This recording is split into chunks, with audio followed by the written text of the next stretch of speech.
নমস্কার বন্ধু, আমার চ্যানেলে সকলকে জানাচ্ছি স্বাগতম। আশা করি সবাই ভালো আছেন, সুস্থ আছেন এবং আমিও ভালো আছি। বেজে গেছে সকালে 7:30। সমস্ত আশেপাশে কাজ কমপ্লিট করে আপনাদের দাদাও চলে গেছে ফ্যাক্টরিতে। প্রচণ্ড পরিমাণে রোদ বেরিয়েছে,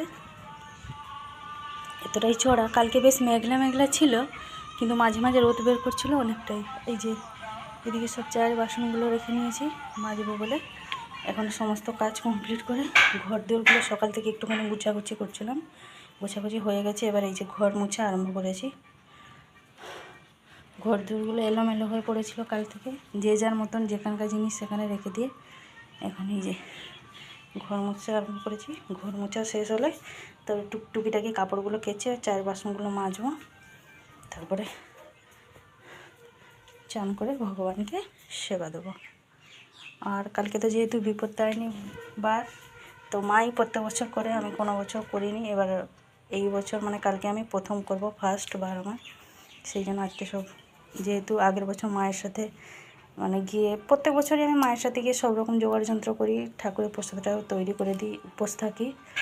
সেই জন্য ভাবছি এবছর থেকে বারটা তুলে নেব। তো এখানে সব কিছু কাজ কমপ্লিট করে শুনুকে যখন স্কুলে দিতে যাব, সেখানে দিয়ে মা আর আমি আসার সময় ঠাকুরের সব জিনিসপত্রগুলো, যে যা যা সব লাগবে জোগাড় যন্ত্রগুলো সব করে নিয়ে আসবো। চলুন তাহলে এবারে ঘরগুলো তাড়াতাড়ি মুছে নিই। এই যে ঘরগুলো সব মোছা হয়ে গেছে। এই যে কাপড়গুলো, এগুলো 2 বালতি মতন কাপড় হবে, সব কেচে নিই, তারপরে বাসনগুলো মাজবো। শুনে এখন বসে বসে পড়ছে। এই তো 8টা বাজে, 9টার মধ্যে কাচাকুচি মাঝামাঝি সব হয়ে যাবে, গিয়ে সব ছাদে শুকনো দিয়ে আসবে। এই যে 9টা বাজতে 10 মিনিট বাকি। আর সকালবেলা টিউশন যায়নি, ঘরে বসে পড়াশোনা করছিল শুনো। আর একটা বিস্কুটও খায়নি সকাল থেকে। এখন বলছে আমাকে ভাত দাও, আমাকে খিদে পেয়ে গেছে। এদিকে এই যে কাপড়গুলো সব কাচাকুচি হয়ে গেছে, এবার নিয়ে যাবো ছাদে। এতক্ষণ রোদ ছিল, যেই শুকনো করতে যাব ভাবছি অমনি মেঘলা করে হয়ে গেছে। রান্নাবান্না সব কমপ্লিট, সুন্দর খাওয়া দাওয়া করে গেছে। সেই জন্য ভাবলাম বাসনগুলো শুনে দিই। বাইরেটা প্রচণ্ড পরিমাণে রোদ, বাইরে যে মানে বসে বসে কাপড় কাচ্ছে না, আমার মাথা ব্যথা সব ঘুরছে। এই যে বাসনগুলো সব মাজা হয়ে গেছে, এবার এইগুলো সব তুলে এখানটা ব্লিচিং দিয়ে ভালো করে ধুয়ে পরিষ্কার করে দেবো। এই যে বেজে গেছে 12টা 15, জাস্ট এসে পৌঁছেছি। শুনুকে দিয়ে এসে বাড়ি চলে এসেছিলাম, তারপরে মা আর আমি দুজনে হেঁটে হেঁটে গেছিলাম। এই যে ঠাকুরের সব সাজগুলো নিয়ে চলে এসেছি কালকে, ঘটের সাজ। শুধু বাকি থেকে গেল ফুল আর ডাবটা। ডাব পেলাম না, ফুলটা আর ডাবটা মা গিয়ে সকালবেলা নিয়ে আসবে। ঘটের সাজগুলো আর এমনি ফলমূলগুলো সব নিয়ে চলে এসেছি। বাকি দুটো জিনিস কাল সকালবেলা নিয়ে মা চলে আসবে। অনেক ঘুরলাম, কিন্তু ডাব কোথাও পেলাম না, সেই জন্য চলে এসেছি। কখন গেছিলাম যে পুরো 12টা 15 হয়ে গেছে মোটামুটি। বেজে গেছে 1:30।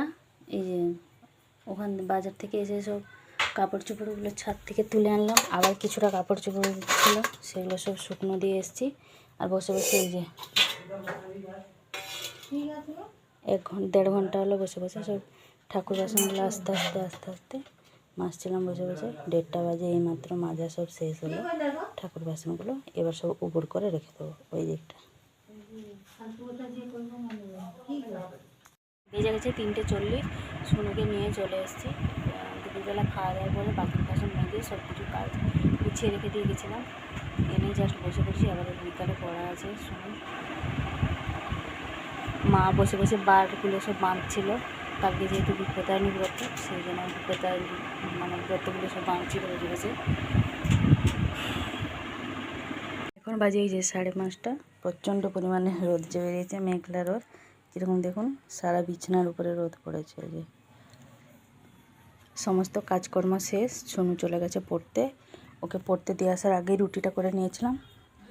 তারপরে দিকে লজেন্সগুলো করে রেখে নিয়েছি সব সন্ধেবেলা আগেই। আজকে মানে সারাদিন এতটাই মানে মা আর আমি দুজনেই ছোটাছুটি হয়েছে, সন্ধে হলে আর ভালো লাগবে না, সেই জন্য আগের থেকেই সব কাজকর্মগুলো গুছিয়ে নিলাম। মা এখন এখানটা বসে আছে। আমাদের এই যে ইন্দ্রধনু করেছে, এই যে দেখুন। সরি, এখানে বলে রামধনু, তো বাংলাতে বলে রামধনু, কিন্তু আমাদের উড়িষ্যার দিকে বলে ইন্দ্রধনু, ওই জন্য আমি ভুলে বলে ফেললাম ইন্দ্রধনু। এই যে রামধনুটা করেছে দেখুন। রামধনু সবাই বলে 7টা কালার, কিন্তু আজ পর্যন্ত আমরা গুনতেই পারলাম না কটা কালার। 3টে মতনই স্লাইড দেখা যায়, মানে পুরোটা অতভাবেই বোঝা যায় না। 4টে মতনই দেখা যাচ্ছে। তো এই যে শুনু গেছে পড়তে, এখন এখানটা একটুখানি বসবো। এইসব হচ্ছে ঝড়ের লক্ষণ, জানেন তো, রামধনু পড়া মানেই ঝড় হবে। সাইকেলটা সেই জন্য এই যে এই দিকটা বাইরেটাই রেখেছি, শুনুকে আনতে যাবো বলে।